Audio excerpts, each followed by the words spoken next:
this is the kind of movie that works well in the IMAX theater. The sound, like the surround system, is amazing, and we had a blast. But what an amazing thing! Let's hear from Renee. What do you think, Renee?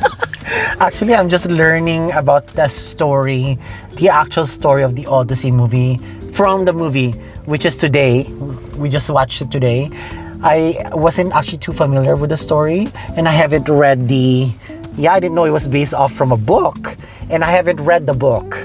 But I got to know the story of it, and I can tell that they've really taken. I'm sure, yes, the movie is based off from the book, but transferring it from book to the motion picture, you can tell that. Well, I can tell that they've really took their time to really figure out how they're going to portray this on the big screen, because the storyline is, I would say, for me, it's like a 10 out of 10. It's well written. You're never gonna get bored out of it.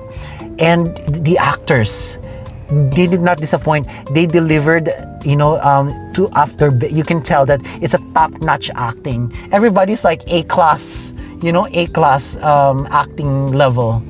And so, like, I can really, from the costumes, from the props, from the movie setting, everything screams grandiose, and you can definitely tell the budget. It's Christopher Nolan, one of the biggest director in Hollywood, kind of like the same, I would say, kind of the same wavelength as James Cameron. All right. All these like big, massive, directors that are usually I notice that usually likes expensive. I think so. It was expensive, big production film. Let's talk about the characters, right? There's Penelope, there's Odysseus himself, there are Telemachus, Menelaus, Helen. What do you think about all of these guys? Matt Damon, at first I was a bit kind of like, I don't think he's not the best person to be the main character for the film. But because I sort of associate him as more of like, because I see him in Jason Bourne. When I saw him on the film, I was like, oh, okay, I'm not mad about it. He's actually, especially when there's a lot of shirtless scene, he's got the six-pack abs. Yeah, okay, I'm not complaining. No, what do you think about Elliot? Elliot on the first scene. Oh. What do you think about his contribution to the movie? Who's Elliot again? Oh, Elliot. I'm so sorry. Elliot Page. You're right. I first saw Elliot Page in this movie called Juno. I think it's like way back in 2008, 2007 or 9. Know that he's gonna be there. I was surprised that the first opening scene, Elliot Page is there, and I was like, oh. At first I was like, that face, it looks familiar. I feel like I've seen it somewhere, and then it clicked to me. Oh, it's Elliot Page. I was like, he's on this film. Interesting. I know. And then off camera, I was telling you about how online there was many criticism, right, to Christopher Nolan's casting. Yeah. Somehow, many people thought that Elliot was cast to be Achilles. So they had so many memes, right, online, and so I'm not gonna say anything, but it's online, and I thought that was nothing like that, you guys. I mean, they created this whole fantasy. Shows up in the first scene, and then it shows up again. I like the second one. That was very, because there's more depth. There's more building of the character. There was more like an emotional, like, right, anger there. Yeah. All the characters, we see the Cyclops. And I'm very surprised that actually in this film, there's a lot of major, big celebrities. I mean, big actors like Anne Hathaway. I didn't know Anne Hathaway will be here. I was very surprised about that. But there was a lot of recognizable actors in this film. And I'm very, it's Christopher Nolan, like I said. That's why I say it's a big budget film. The Witch. I've seen her with other movies. There was a long time ago, there was a movie, Queen Elizabeth the Golden. I recognize her, but I've seen her with other films as well. So that's how I know, oh, this film has a lot of recognizable actors. So that's, you know that they have the budget to. Yeah. Matt Damon is the, kind of like the, sort of like the one that is like steering the wheel, driving the ship. But then you have a lot of big actors that are also on the ship. It's true. Anne Hathaway. Soundtrack when they go to Troy. That was such a, I don't know. It's just, they have an amazing. It took me somewhere else, like I don't even know. They have amazing memories. They have an amazing music choices as well. I actually thought this is by Hans Zimmer, because most of this kind of Hans Zimmer usually makes the Gladiator, like all this kind of like ancient kind of like ancient films, usually the Dunes. Usually. Oh yeah, you told me that too. Yeah, Dune. Yeah, the Dunes, like this kind of ancient. That drone sound. Dune was like a drone sound. Was really nice. But he's really good with that kind of like ancient, mad, ethereal, musical. Amazing. Music. So I don't know. I haven't looked it up, but it's just based on how the music, the style of music. Yeah. It sounds like it's Hans Zimmer. Okay, we have to check it out later. The value of the emotional side of Odysseus, of the things he did, the choices he made, the conscious of the actions that came to him. I like that a lot. That was very interesting. I don't see that a lot of, maybe, I don't know. I don't remember seeing that in the book, so I appreciated seeing in the movie the emotional value, what is like to be, for me, I was like telling Renee too offline. It wasn't Hans Zimmer. The musical was actually credited to the composer Ludwig Göransson, who has become Nolan's regular collaborator for recent projects. Sorry about that. So it's not Hans Zimmer, but the music is like top notch. It's iconic. Yeah. Mm-hmm. Especially I like the thumping sounds. Which one? Which one is that? They have that. It's kind of like a almost like kind of like a heartbeat or like. That's the scene on the Troy. Yes. Yeah, that sound, that pulsing, right? I like that pulse. Yes, that sound. Leading you to something. To where the scene is gonna take you. That music is. Yeah, very impeccable, I would say. This will sound really weird, but he created the best Cyclope I ever seen. Very interesting. And poor Cyclope. But there's so many choices, because Odysseus is that type of broken hero, right? He's a hero, but he's not perfect. He's full of flaws. And the choices he's making makes you wonder, like, what have you done? Would you regret these choices? And then, try not to spoil it to you, because I'm really excited. I'm going to tell you everything, right, Renee? Have you missed anything, like characters that we liked? Characters I like. We have to give I think kind of like a shout out to the Robert Pattinson. Oh yes. See, I've seen his face many times. I know what movies he's been in, but this is the first movie I saw him acting. His acting is really very believable and really, again, top notch. Again, his acting there is amazing. You just hate him. Yeah, literally. Yeah, you just really hate him. Like I said, like this film is very surprising that they casted big celebrities, big names, and then for Odysseus, back to him and his strategies, right? How to get away from trouble, and some went well, some did not. But I learned a few things. This movie has a lot of genre, right? Except humor, because it has like there's no humor, but there is one part that I thought was really funny. It's not funny. There's nothing funny about it, but it's just the way it was delivered. Something else too that I noticed is that Christopher Nolan answered questions in this movie. Questions that when you're reading the book, you don't ask yourself. When Odysseus is out and about, right, trying to come back home, what is everybody doing? Like, what is Penelope doing? We know this is not a spoiler, right? She's building this cover, and then she redo it every night, right? Because that's the conversation she has with the suitors. Like, once I finish weaving this thing, I'll find the suitor. Does the whole day, undo it, and does it for 20 years. But what is his son doing meanwhile, right? That's a question, right? He is getting trained by his mentor, getting trained to fight. And remember, this is the type of society, let's say, that you don't send people away from your house.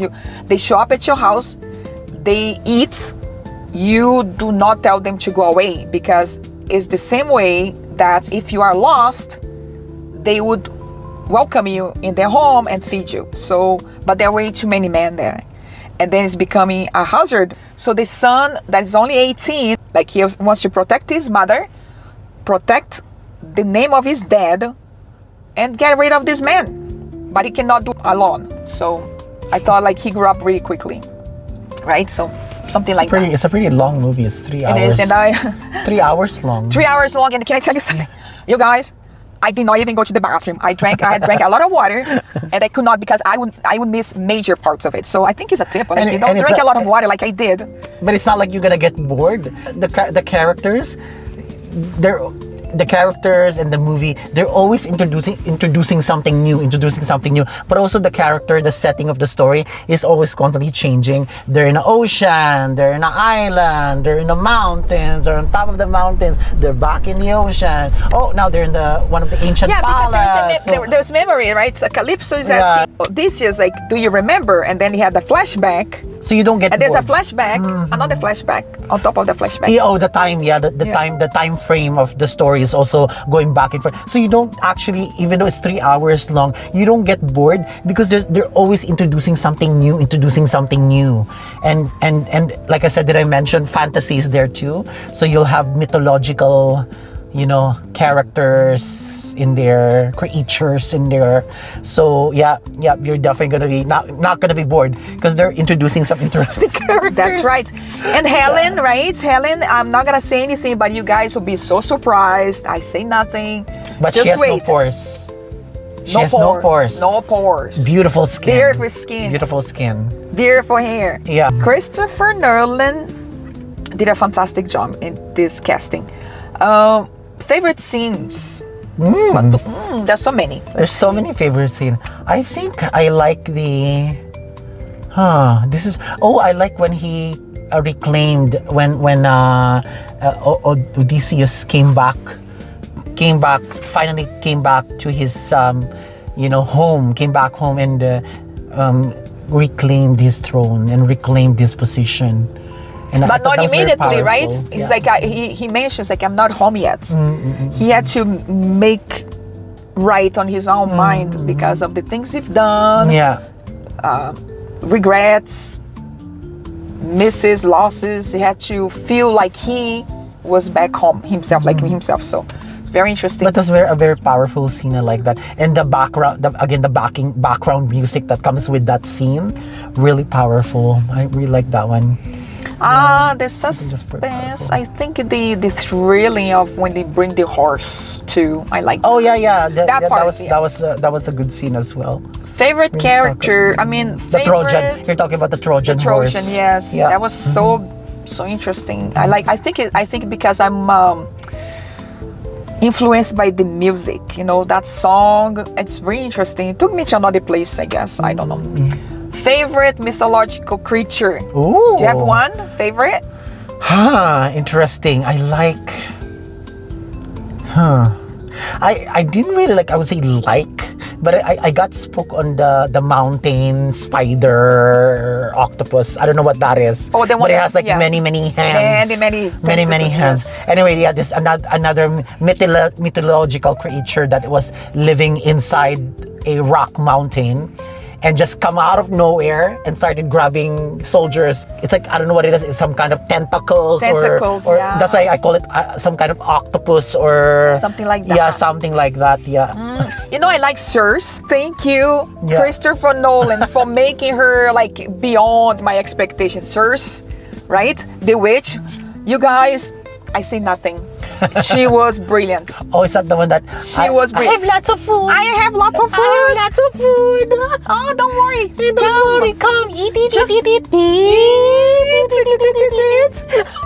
Which she just wanted them to leave their weapons outside. That's, you know, hospitality. You don't have to be carrying weapons around. I say nothing. Like, but the only comment I would put up is that if I was in that scene, I would badly bring a comb. She needed. She needed. But she's a witch. Yeah. I guess. Yeah. Oh, yes. Yeah. I guess it's fine because she's a witch. Yeah. But it really has a lot of tangle in the back there. Yeah. It's a lot of. It looks like the hair has tangled for I don't know 2 months, 6 months, 3 months. It needs a good combing just to untangle those tangled hair. Yes. Yeah, moving on our chairs. What kind of chairs are those? It's called the D-box. D-box, recommended. Wow, there are some scenes in the ocean. Yeah, we were just like, I felt like Angela!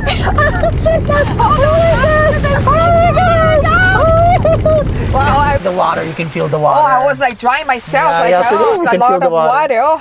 It's called the box, and it's a moving vibrating chair. I kind of recalibrated the chairs because I noticed from back then, the chairs used to move a little bit more aggressive.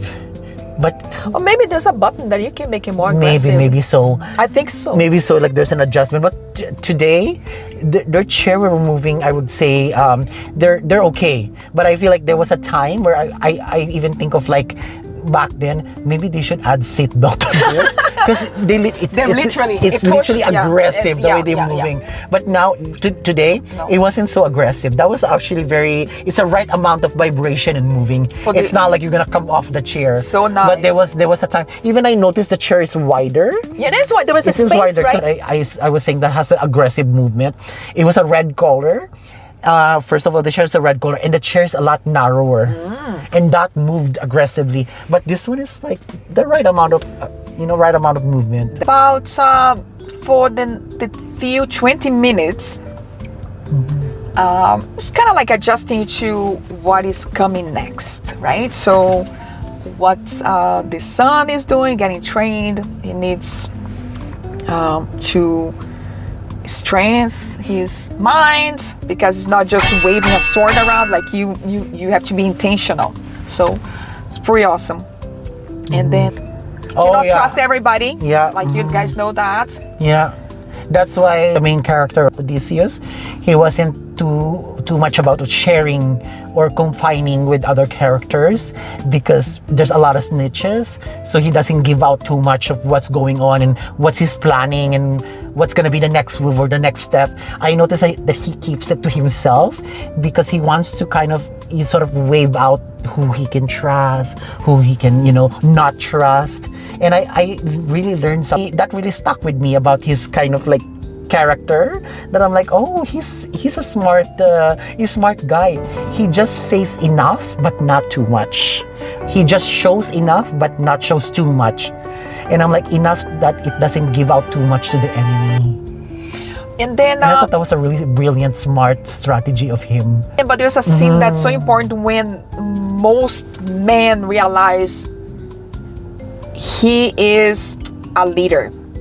You see by the body language, you see what's gonna happen there. So powerful scene. Yeah. So many things. I learned lessons as stay cool as a leader. And I would recommend watching. To be a leader is not easy. Should they read the book? Should they read the book? Yeah. What do you think? It is a long book, you guys. It's long. Okay, so whether you read the book and then go watch the movie, or vice versa, I would say read either the translation by Robert Fagel or Emily Wilson. Some other Odyssey translations that is a prose. I particularly like the poem.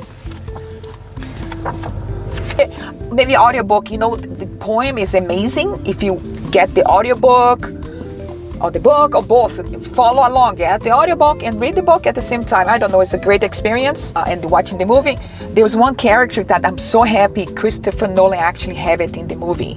I'm going to insert the name of the character here. Very important in the book and is in the movie as well. Very tiny part, but very important. That's all I wanted to say. And like the book, I think it's kind of nice to also read the book, because I noticed with the book, not all the stuff in the book they added to the movie. A lot of times I would notice, like in the movie, they will cut some parts from the book that are not going to be portrayed on the big film. So it's kind of nice to read the book as well, so you get the kind of the full perspective of what the story is about. Because I feel like you probably kind of get the summary when you watch the movie, because they cut a lot of stuff. They do. And sometimes, the fanatic readers, right? They get angry. So let us know if you like the movie. Yes. Or if you're gonna read the book, or you're doing both. And we'll see you next time. See you next time. Yeah. Oh my gosh. It's the Chatterbox Society. The sun is going down, you guys. I know. Have a great evening. No more sunlight. Bye-bye. Bye. Good night.